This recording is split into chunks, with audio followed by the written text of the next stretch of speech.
महेश शर्मा जी के द्वारा जिम्मेवारी दी गई है और हमारे मोदी जी का जो कार्य है पूरे देश के लिए वो हमें जन जन तक गांव-गांव तक पहुंचाया है। विकास व्यापार पड़ोस की आज हमने एक अहम बैठक बुलाई है क्योंकि चुनाव की घोषणा हो चुकी है। महिला उसमें 30 से 40% महिलाएं आजकल आगे आ रही हैं।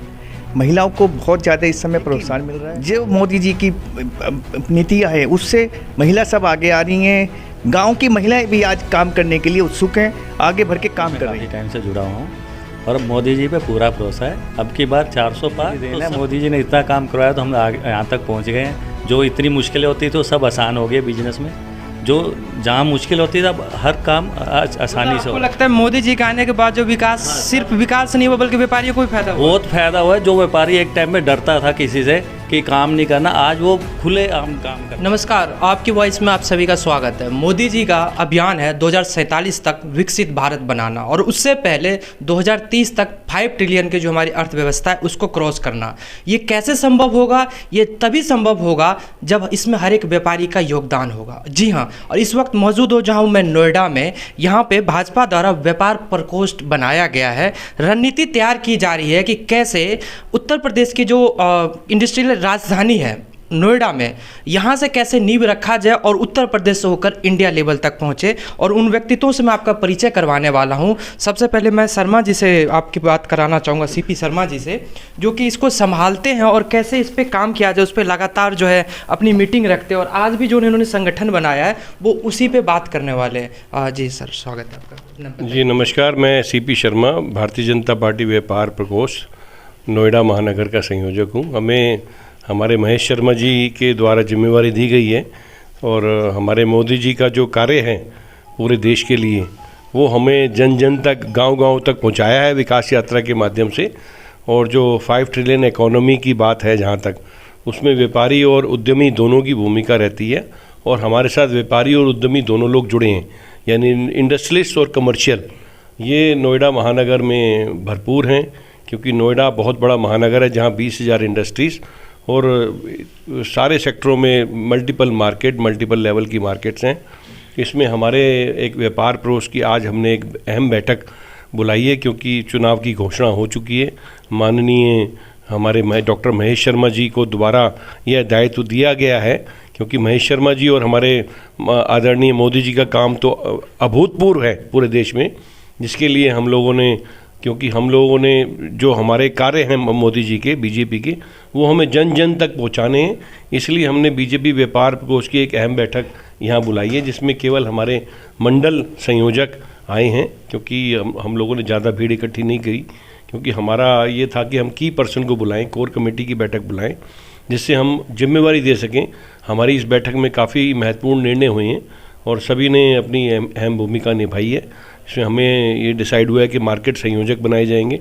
जितनी भी लगभग 280 के करीब मार्केट हैं पूरे नोएडा में, हर सेक्टर में, तो हमने हर सेक्टर का दायित्व अपने मंडल संयोजक को दिया है। मंडल संयोजक जो हैं आगे सह संयोजक और मार्केट संयोजक बनाएंगे और हमारे जो भी इश्यूज़ हैं, जो भी हमारे लोगों के इश्यूज़ होते हैं, उसके लिए हम लोग रेगुलर एक बैठक कराएंगे डीएम के साथ ताकि आने वाले समय में जो व्यापारियों की दिक्कतें होती हैं उसको रिजॉल्व किया जा सके।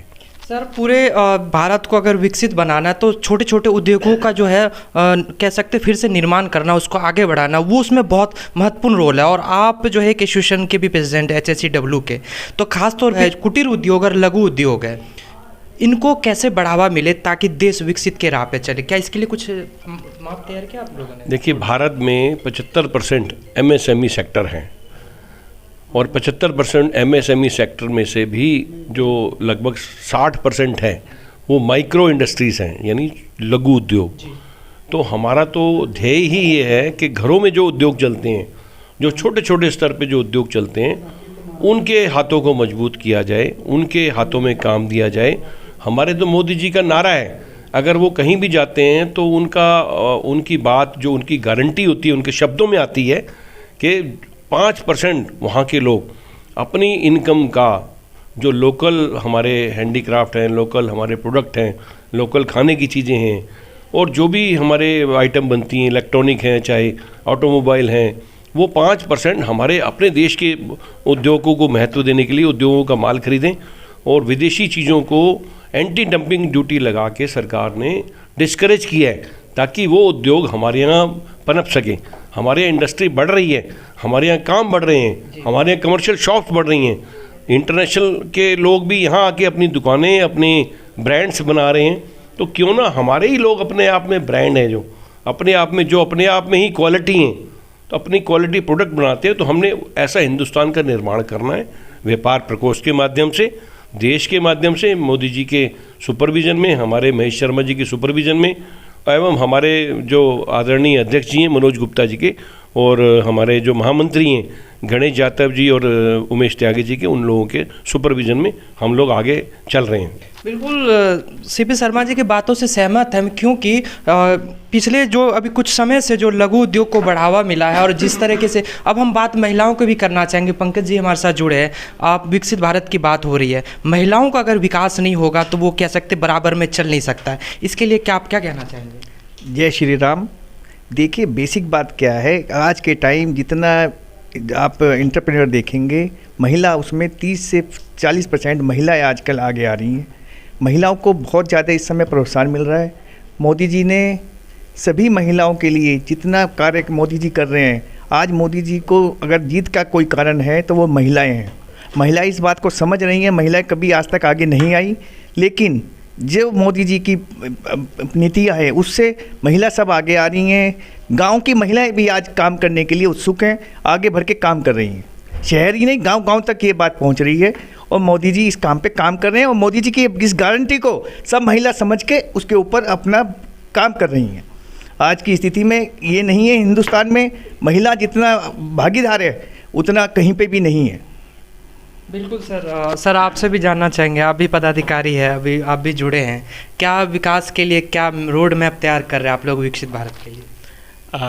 अगर हम बात करें पिछले 10 साल में, तो जो रोड नेटवर्क और जो बाकी ट्रांसपोर्ट का जो मॉडल इंडिया में डेवलप किया है, वो तो मतलब सोचा नहीं जा सकता था 10 साल पहले कि ऐसा भी कुछ हो सकता है। अभूतपूर्व है, कोई डाउट नहीं है। और उसका डेवलपमेंट का जहाँ पे हमें पिछले, अगर हमें कहीं जाना है 10 घंटे का टाइम लगता था, आज हम 5 घंटे में पहुँच जाते हैं। तो ये अपने आप में बहुत बड़ा मॉडल है, जहाँ की हम चीज़ों को ठीक तरीके से ले जा रहे हैं और डेवलपमेंट की बात कर रहे हैं। क्योंकि कोई भी यदि कंपनी आती हैं, बड़ी कंपनी आती हैं, उनको ये देखना पड़ता है कि इंफ्रास्ट्रक्चर कैसा है। तो इस तरह के जो इंफ्रास्ट्रक्चर हैं वो अपने आप में बड़ा रोल मॉडल प्ले करते हैं, बहुत इंपॉर्टेंट रोल प्ले करते हैं। अब जैसे बातचीत हो रही है कि इलेक्ट्रिकल व्हीकल्स हैं वो लेके आएंगे, हाइड्रोजन व्हीकल लेके आएंगे।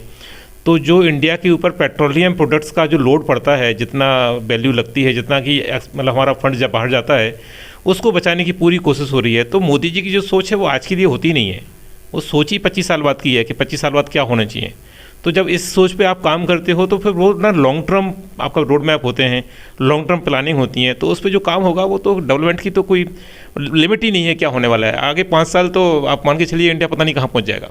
बिल्कुल सर आपने सही कहा, डोमेस्टिक मार्केट का जो ग्रो हुआ है पिछले कुछ समय में, और ये बहुत अच्छी बात है। देश को आगे बढ़ाना है तो डोमेस्टिक मार्केट को बढ़ावा देना जरूरी है। सर आपसे सवाल है, चाइना हमारे सामने कंपटीशन दे रहा था अच्छा खासा, लेकिन अभी जो है जिस तरीके से नीति तैयार की गई है मोदी जी द्वारा, आपको क्या लगता है कि चाइना से आगे निकल जाएगा भारत? हाँ, अब आने वाले कुछ समय में हमारा देश चाइना को पीछे छोड़ देगा, क्योंकि यहाँ पे हमारे जो कारीगर थे उनके पास उनका हुनर है, वो हुनर को कोई इस्तेमाल नहीं कर पाया। मोदी जी ने उनको जागृत किया है, उन्होंने अपना हुनर इस्तेमाल कर रहे हैं, और उस वजह से अब देश के अंदर व्यापार अपना उद्योग बहुत बढ़ रहा है। हमारा छोटे छोटे उद्योग पनप रहे हैं, छोटे छोटे गाँव से हम अच्छे वो लेके आ रहे हैं। उन चीज़ों से अब हम धीरे धीरे चाइना को पीछे छोड़ते जाएंगे। आने वाले 10 साल के अंदर चाइना के हम बराबर आ जाएंगे, और 10 साल के बाद हम चाइना को पीछे छोड़ देंगे।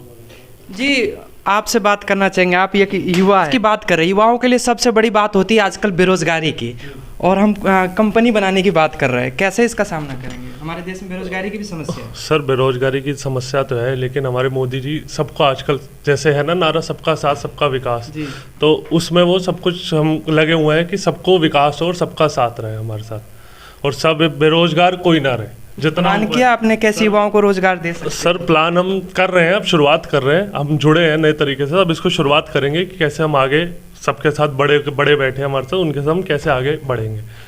बिल्कुल, कहते हैं प्रत्यक्ष को प्रमाण की आवश्यकता नहीं होती है। जिस प्रकार से यहाँ मीटिंग हो रही है आप देख सकते हैं टीम के साथ। आप देखिए कि पहले क्या था, कहा जाता था कि व्यापारी सिर्फ अपने लिए सोचते हैं, लेकिन अभी मीटिंग से आपको पता चल रहा होगा कि व्यापारी सिर्फ अपने लिए नहीं बल्कि उन लोगों को भी बढ़ाना चाहते हैं जो लोग देश के विकास में अपना योगदान देना चाहते हैं। जी, अपना एक फार्मेसी का बिजनेस है। पहले मैं पुलिस में नौकरी करता था, मैंने पुलिस की नौकरी छोड़ के आज मैं अपनी जो फार्मेसी की शॉप खोली है। मेरे पास 15 एम्प्लॉई हैं, मैं 15 लोगों को रोज़गार दे रहा हूँ, जबकि पहले मैं गवर्नमेंट से पैसा लेता था, आज मैं 15 लोगों को रोज़गार दे रहा हूँ। मेरा मोदी जी से बहुत बड़ा इंप्रेशन हुआ कि मैं रोज़गार दे सकता हूँ, इसलिए मैंने अपनी शॉप खोली और 15 लोगों को मैंने रोज़गार दिया है। तो ऐसे ही सब लोग सोचेंगे तो देश आगे बढ़ेगा और रोज़गार की कमी नहीं है। रोज़गार बहुत हैं, जो काम करने वाले नहीं हैं उनके लिए बेरोज़गारी है, लेकिन रोज़गार आज देश के अंदर कोई समस्या नहीं है, बेरोज़गारी कोई समस्या नहीं रही। अगर आप चाहें दृढ़ संकल्प लें तो आप कामयाब हो सकते हैं और लोगों को भी रोज़गार दे सकते हैं, अपने आप के साथ साथ दूसरों को भी रोज़गार दे सकते हैं। बिल्कुल, सर के बात से वाकिफ़ है। एनर्जी उतनी ही लगती है, चाहे आप अपने लिए मेहनत करिए या 10 लोगों के लिए मेहनत करिए, प्रयास अगर करते हैं 10 के लिए तो ज़्यादा आप सक्सेस होंगे। सर क्या कहते हैं आप? मैं तो इतना ही कहूँगा, जो भी कुछ चल रहा है मोदी जी के रिजीम के अंदर वो पहले कभी नहीं हुआ। जो स्पीड है प्रगति की वो कभी नहीं हुई। जो कुछ भी हम देख रहे हैं नया, ये मोदी जी की लीडरशिप के अंदर ही पॉसिबल है। और वो ये सब जितना वो गारंटी करते हैं, सबसे बड़ी उनकी गारंटी है काम पूरे होने की guarantee. We wish him all the best. वो बहुत जल्दी जीत के आए और इस बार 400 के पार हमारी सीट्स आएँ। मेरा नाम परवीन मदान है और मैं व्यापार कोष में काफ़ी टाइम से जुड़ा हुआ हूँ और मोदी जी पे पूरा भरोसा है। अब की बार 400 पार तो सब कुछ पार है। आपके बारे में इतना पता चला है कि बहुत सारे लोगों को रोज़गार भी दे रहे हैं, तो उसके विषय में क्या कहेंगे? ये बहुत बड़ा योगदान दे रहा है आप विकास में। वो तो सब मोदी जी की देन है। मोदी जी ने इतना काम करवाया तो हम यहाँ तक पहुँच गए हैं। जो इतनी मुश्किलें होती थी वो सब आसान हो गई बिजनेस में। जो जहाँ मुश्किल होती है अब हर काम आसानी से। आपको लगता है मोदी जी के आने के बाद जो विकास सिर्फ विकास नहीं हुआ बल्कि व्यापारियों को भी फायदा हुआ? बहुत फायदा हुआ है। जो व्यापारी एक टाइम में डरता था किसी से कि काम नहीं करना, आज वो खुले आम काम करता है। वो गुंडागर्दी है ही नहीं कि कोई आके धमका जाएगा या कुछ कर जाएगा, वो सब खत्म हो चुका है। तो योगी जी ने कैसे संगठन के लिए कैसे आप काम करेंगे, कैसे लोगों के लिए विकास का कुछ रोड मैप आपके अनुसार तैयार है? नहीं, हमारे तो यही अपना ही काम है। हमने आगे एक से आगे कई लोगों को ऐसे ही जोड़ रहे हैं कि आप अपना काम करो, अपना करो। ये और मोदी जी का पूरा सहयोग भी मिला है। यहाँ योगी का तो बहुत ही अच्छा वो है। योगी जी 2030 तक 5 ट्रिलियन पार, बिल्कुल पार। अभी 400 के पार, आगे सब कुछ पार। चलिए, धन्यवाद।